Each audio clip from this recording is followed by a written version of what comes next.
Well, the other day, and by the way, good morning, good evening, good afternoon, ladies and gentlemen, citizens of YouTube, Pastor Dowell. Get an opportunity, like and subscribe, hype this video, share it, and consider coming over to listen to some of my patron videos. The question came to me the other day. She said, the woman asked me, she said, do you think that America has the stomach for revolution? I said, no, because we are a nation that is deprived of the understanding of human complexity. Now, let me explain to you what I'm saying. I'm gonna start off with some of the things everybody's familiar with. Let's just look at our arts, the arts form. And the reason why I'm saying all this, because if you carefully listen to what I'm getting ready to say, you all can agree there's nothing original that goes on in this country right now. Nothing, coming from nothing. There's no manufacturing, there's nothing going on. There's no independent thought about anything that's going on in this country. And if you can't get people to be creative and have independent thinking, you look at the news source. I mean, people sit in front of the news source, in front of the TV, and listen to everything that the mainstream news media has to say, and they don't realize that they're not practicing self-autonomy.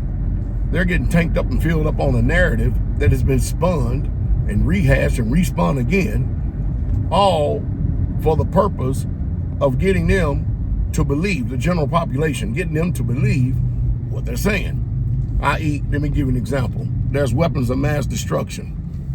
And y'all forgot we went and tore up a whole entire nation and countries and killed and robbed people of their family lives and everything under the narrative that some people bombed or they flew planes into the Twin Towers, and the narrative was we're going in because they have weapons of mass destruction, and here we are, 25 years later, still hadn't found no weapons of mass destruction. But the one thing we do have that is consistent is the pillaging, the robbing, the raping, the total carnage and chaos,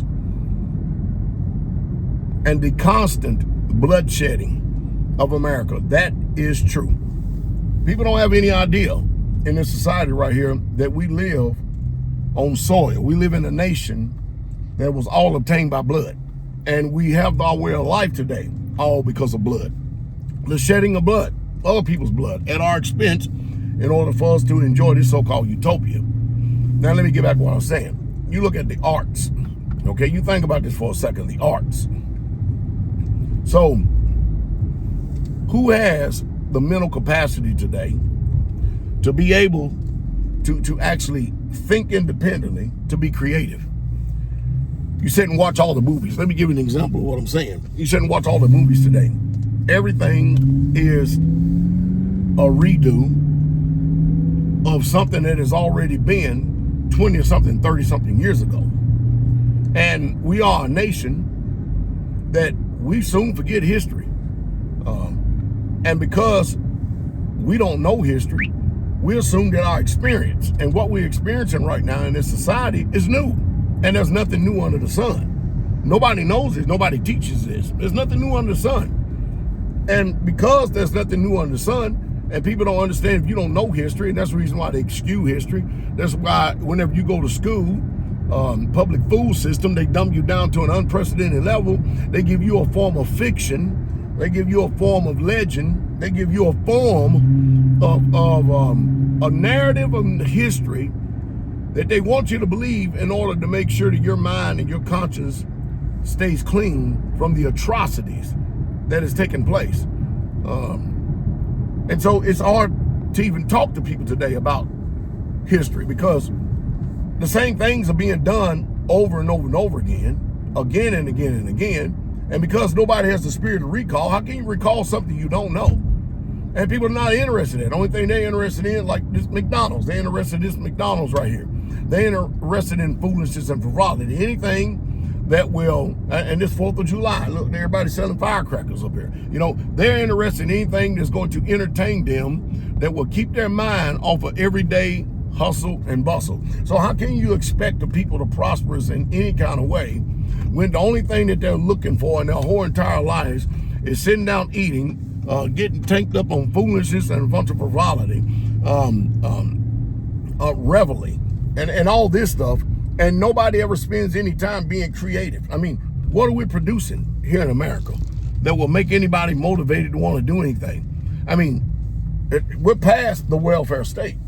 I don't know how we're going to continue to keep expanding the national debt and be real as a people in this world. I just don't. So, do I think we have the stomach for it? No. The people are too divided because they've given them a version of the way everything should be, and people believe it. You won't believe how many people went and joined the military all because 2 planes flew into the financial center of America, and allegedly these towers came down. I remember where I was at, and I remember watching, and I said, that's a controlled demolition. I said that way back then. Why? Because I was fresh out of the military. You know what I mean? And first thing I said, I'm not going over there to fight for this country. For what? For what I just saw? And of course, people will call me unpatriotic. People saying, you're being too judgmental. You don't know all this old other stuff. I guess my experience didn't mean anything because I think independently. Well, only for people to eat crow and come back to tell me I was right. It does nobody no good if you can't think independently for yourself. What purpose it is or what good is it to be right then? If you're talking to people and you can't even get past the mental blocks that are already in the head. It's a terrible thing that's going on. It really, truly is. I don't have too much expectation for America, but what I do have is expectation for my community, my homestead, the ministry that I'm in, that I can continue to keep pouring in to a few. Everybody, even in ministry, they still don't get it. They really don't. And so I watch carefully. I watch very closely about those who actually really, truly get it, see exactly what we're doing, and can understand the blessing that comes from this, being actual doers of this word. And I watch to see the fruit of their lives. I watch to see if there's any change, any motivation. Are they still repeating the same things over and over again? Are they getting better? Are they getting worse?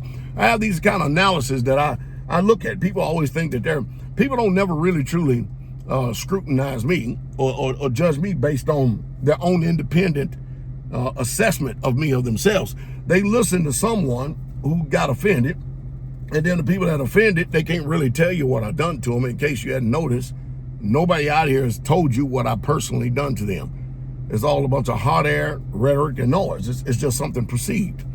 And they've taken on somebody else's offense, and yet and still they taking that offense on as their reality. So do I have any type of thought that there's going to be some type of hope for America? No, America's doing. We're at the end of the empire. We're 250 years. We're at the end of it. We done ran about what the empire needs to run. The only thing left is for you to start teaching your children how to speak Mandarin, and you learning how to have your own individual homestead.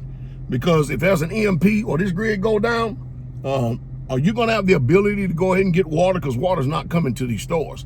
See, these are the things you need to be thinking on. You need to be thinking on these things right here. Because if you don't think about them, when you look at those children, those grandchildren next to you, who's going to do it?